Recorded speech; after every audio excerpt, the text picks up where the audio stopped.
Hello everyone, my name is Emily, and this is another week of Craftmas.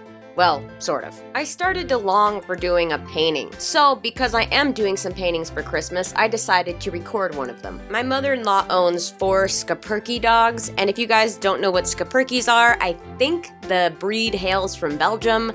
They're very cute. They basically have like a Pomeranian fluffy black body, and they have like a fox bat looking like face. So they basically are Pomeranian bat dogs. They're very cute, very energetic, and of course these 4 dogs are her life.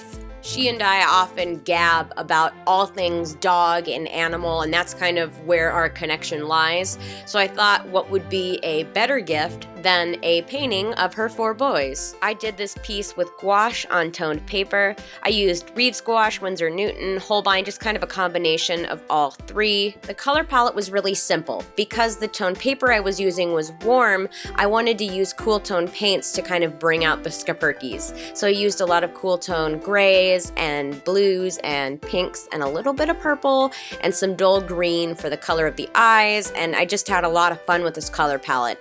I didn't want it to be too flat. I kind of wanted it to pop in a really funky, kind of almost neon way, just because I feel like my mother-in-law is really funky and cool, and I kind of wanted something that would look nice in her house. I've just been totally crazy busy lately between my workload and errands and Christmas shopping and my stepson and being a wife and taking care of the house and the dog and the chinchilla.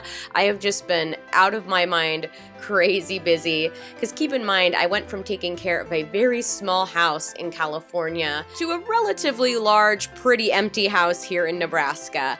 And with a German Shedder, the fur gets everywhere, and our house is pretty much solely carpet, so it's vacuuming 3 levels of just Doge hair everywhere. Fur in my bed, fur in my mouth. Sometimes when I get out of the shower, there's fur on my butt. I don't know how this is possible. There are places that she's never even been in this house, and there's fur there. Osa, what are you doing? Osa, stop! I guess that's a fair price to pay when you have such an amazing dog, so I can't complain too much. Anyway, I think it's about time I announce my collaboration with whoever wants to participate. Maybe it's not really a collaboration so much as it is a prompt. And the prompt is, "'Tis the season to be blank." And obviously, it is you guys' job to fill in that blank. I won't be doing a poll to fill in that specific blank. Everybody's art can be different. It doesn't matter what holiday you celebrate, if you celebrate any holidays at all. Just feel free to participate. All you have to do to enter is draw from the prompt. That's it. It can be traditional, digital, it can be a sculpture, it can be whatever you feel like doing. Obviously, you can post your entry on any social media platform that you'd like. Please tag me if you do. But if you email me at emilyartful@gmail.com with a high-quality file of your image, you'll get a chance to be featured in my compilation video, which I will be posting on Christmas Eve or December 24th. You'd also want to include a link to where we can find your artwork so that I can promote it down in the description, and an online moniker of sorts from which I can credit you by. The deadline for all compilation entries is going to be Wednesday at 3 p.m. Central Standard Time. Anyway, that's all the announcements I have for now. I'll go ahead and let you guys get back to watching this video. Enjoy!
Thank you guys so much for watching, and please don't forget to stay out of trouble. See you guys later.